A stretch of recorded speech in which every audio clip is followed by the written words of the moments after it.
Oh, you just love Shedeur. You're doing it for the culture. I don't think Chase Daniel's in the culture. I mean, he might be. I don't know. I don't know him personally, but he's welcome to pull up. But take a look at what he says in terms of what's going on with Shedeur Sanders and what he saw. Don't take my word for it. Getting the ball, and he's getting the ball quick. His pinky was really bugging him.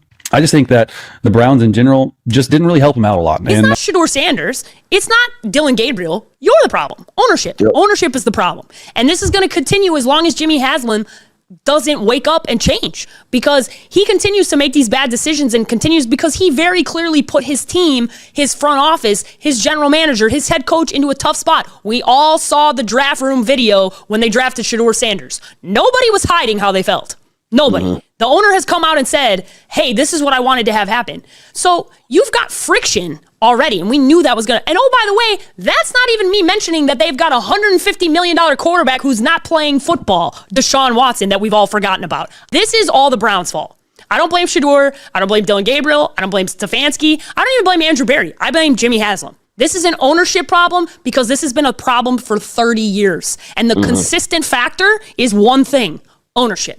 Not coaches, not GMs, not players, ownership. And at some point, you got to start doing things differently, because I don't want to see another kid ruined. No, you just love Shedeur. You're doing it for the culture. I don't think Chase Daniel is in the culture.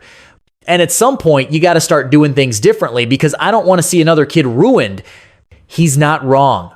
Ryan Clark is not wrong. For 30 years, 3 entire decades, one thing has stayed the same in Cleveland: dysfunction at the top, different coaches, different general managers, different quarterbacks, but the same results, the same losing, the same heartbreak, and the same man sitting in the owner's box watching it all burn.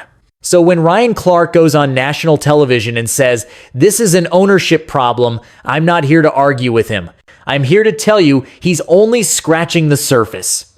See, everyone's focused on the chaos, the friction in the draft room, the awkward body language when they selected Shedeur Sanders, the whispers about Kevin Stefanski losing the locker room, the $150 million quarterback collecting dust on the sideline. And yeah, all of that is real. All of that matters. But while everybody's pointing fingers and playing the blame game, something else is happening behind closed doors in Cleveland. Something nobody's talking about. And it's got nothing to do with wins and losses. Here's what you need to understand about Jimmy Haslam.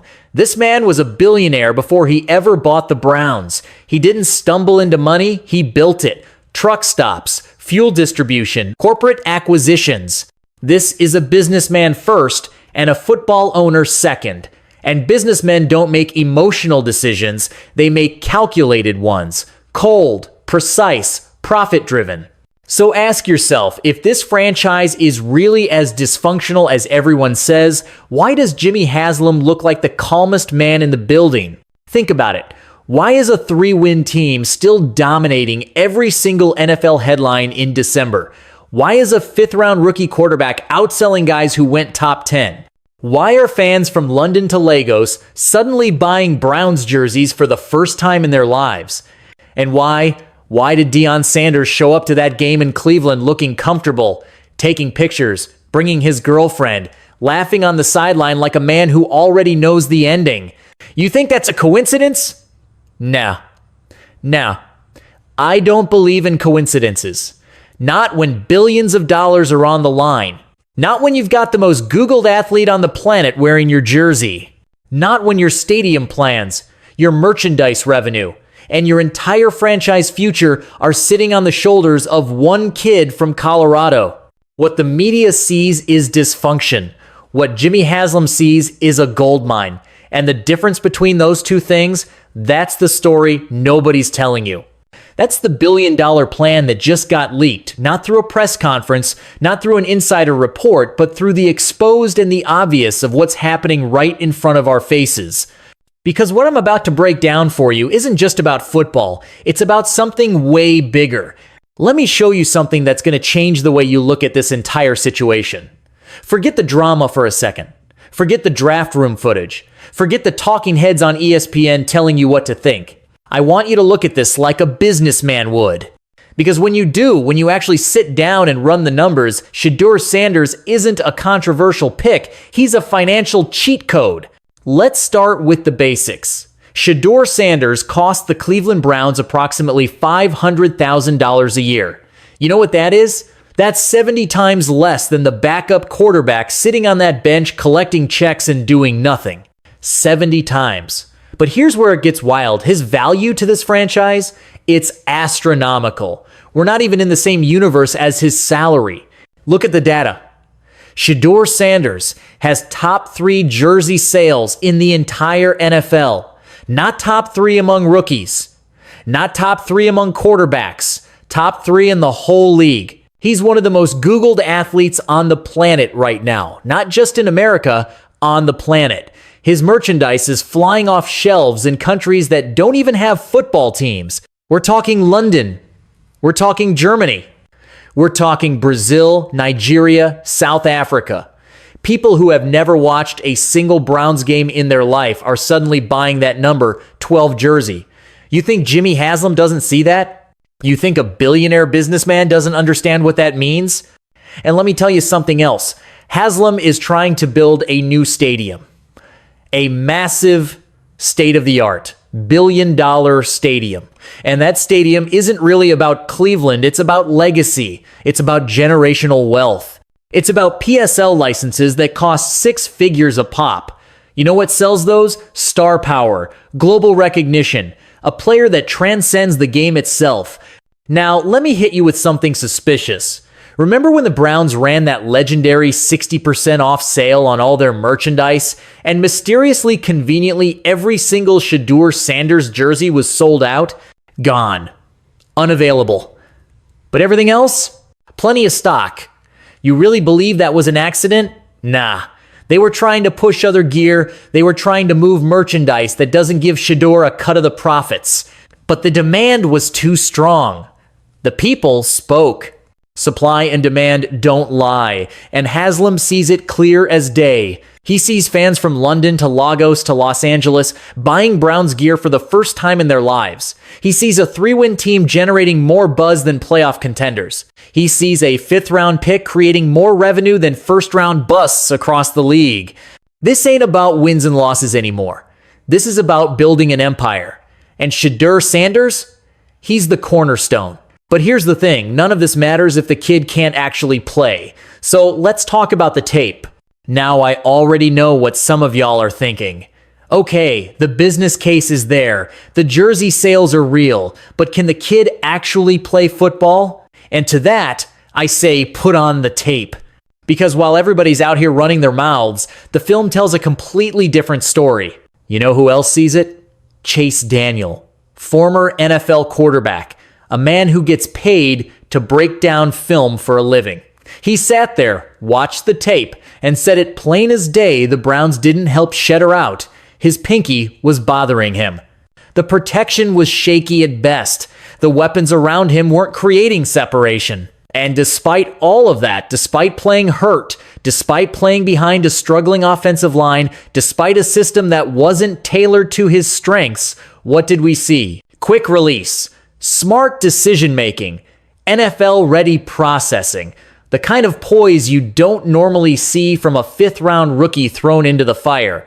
But here's what really got me. Chase Daniel pointed out a play that should have made national headlines. It was a reverse. Shedeur hands the ball off, and instead of standing there watching like most quarterbacks do, he sprints downfield and throws a block. A real block, doing the dirty work, leading by example.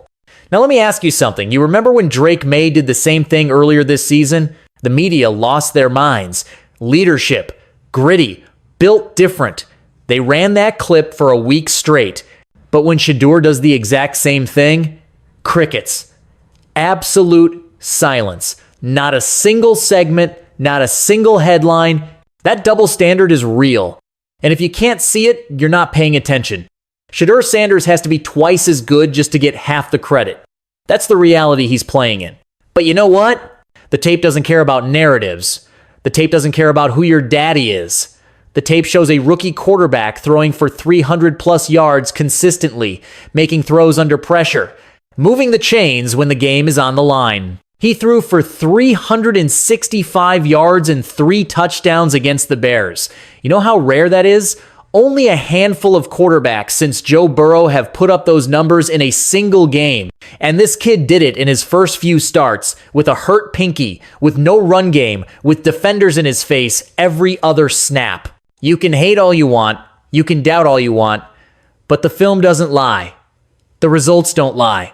And Chase Daniel, a man with zero reason to gas up Shedeur Sanders, saw exactly what the rest of us have been seeing all along. The talent is undeniable. But talent alone doesn't secure a future in this league. There are still obstacles in the way, and we need to talk about them. All right, let's address the elephants in the room. Because I know what some of y'all are thinking. What about Deshaun Watson? What about Kevin Stefanski? How does Shedeur become the guy when you've got a $230 million quarterback on the roster and a 2-time Coach of the Year calling plays? Fair questions. Let me break it down for you, because when you really look at it, the path is already cleared. First, Deshaun Watson. The man has an $80 million cap hit. $80 million. You can't just snap your fingers and make that disappear. That's not how the salary cap works. That's not how the NFL works. Mary Kay Cabot, one of the most connected Browns insiders in the game, came out and confirmed it. Watson will be on the roster in 2026. And before you start panicking, before you start screaming at your screen, let me tell you why that's actually good news for Shedeur. Watson isn't competition. Watson is protection. He's the bridge. He's the veteran presence. He's the guy who absorbs the pressure if Shedeur needs a little more seasoning. Did you see Watson on the sideline during Shedeur's games? Talking to him after every single series, walking him through reads, keeping him calm. That's not a rivalry, that's a succession plan. That's a $230 million mentor, making sure the next franchise quarterback is ready to take the throne. The Browns aren't hiding Shedeur behind Watson. They're grooming him alongside Watson. There's a difference. Now let's talk about Kevin Stefanski. And look, I'm not here to completely destroy the man. He's won Coach of the Year twice, but let's be honest about those awards. The first one came during COVID. No fans, no pressure, a completely different environment. The second one, Joe Flacco came off the couch and saved that season. Stefanski didn't win that award because of his genius. He won it because a 8-year-old journeyman caught lightning in a bottle. And right now, this team looks lost. Special teams is a disaster. Penalties are killing drives. The defense has no identity. Even Albert Breer, a known Shedeur skeptic, admitted that Stefanski's voice might be getting stale. 6 years is a long time. Sometimes a team just needs a new voice. And if the rumors are true about Bill Belichick, listen, you pair a disciplinarian who demands excellence with a young quarterback who refuses to be outworked, that's not just a coaching hire. That's a championship foundation. That's a franchise reset. That's the kind of combination that wins Super Bowls. Watson isn't a roadblock. Stefanski might not even be here next year. The pieces are falling into place. The only question left is, what does this all mean for Shedeur's future? And honestly, the answer might surprise you. People treat the Shedeur movement like it's a cult, like it's delusional fans who don't understand football, like we're just caught up in the hype, blinded by the flash, ignoring the reality. And you know what? Let them think that. Let them sleep, because what's happening right now, what's really happening, is so much bigger than they can even comprehend. I've seen grown men with full-time jobs, third-shift workers who haven't slept in 24 hours, showing up to games in Shedeur jerseys with tears in their eyes. I've seen grandmas who don't even watch football buying his jersey for their grandkids because they heard about this kid who never gave up. I've seen 5-year-olds who can't even spell quarterback singing his walk-up song word for word, like it's the national anthem. Memphis, Dallas, Charlotte, Atlanta, LA, Miami. This is happening everywhere. London, Germany, Brazil, Nigeria, Ghana, South Africa, Philippines, Jamaica, Mexico City. I'm getting messages from fans in countries I can't even pronounce. People who've never watched American football in their lives are suddenly staying up until 4 a.m. to watch Browns games. You think that's normal? You think that happens for just any fifth-round pick? This isn't a fan base anymore. This is a global movement. And it's built on something way bigger than football. It's built on perseverance. It's built on self-belief. It's built on standing firm when the whole world is watching and waiting for you to fail. It's built on proving that the doubters, the haters, the experts, they don't decide your destiny. You do. That's what Shedeur represents. That's what number 12 means to millions of people around the world.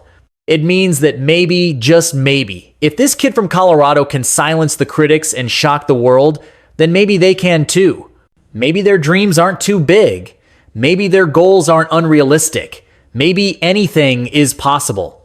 And Jimmy Haslam? He sees it. He sees the data. He sees the engagement numbers that make marketing executives lose their minds. He sees jersey sales that rival global superstars. He sees a fan base that spans continents. The billion-dollar plan isn't complicated, it's simple. Keep Shedeur, build around him, market the hell out of him, fill that new 100,000-seat stadium, print money, create a dynasty. Here's my prediction, and write this down. Shedeur Sanders is the Cleveland Browns' future. The decision has already been made. The contracts are being drawn up. The marketing campaigns are being planned. And 30 years from now, when they're making documentaries about how Cleveland went from laughingstock to dynasty, they'll point to this exact moment. The moment when everything changed. The moment when the Browns stopped being a punchline and started being a powerhouse. So here's the question. Are you on the bus or are you watching it drive by? Drop a comment, hit subscribe, join the movement. Because what's about to happen in Cleveland is going to change everything. And we're just getting started.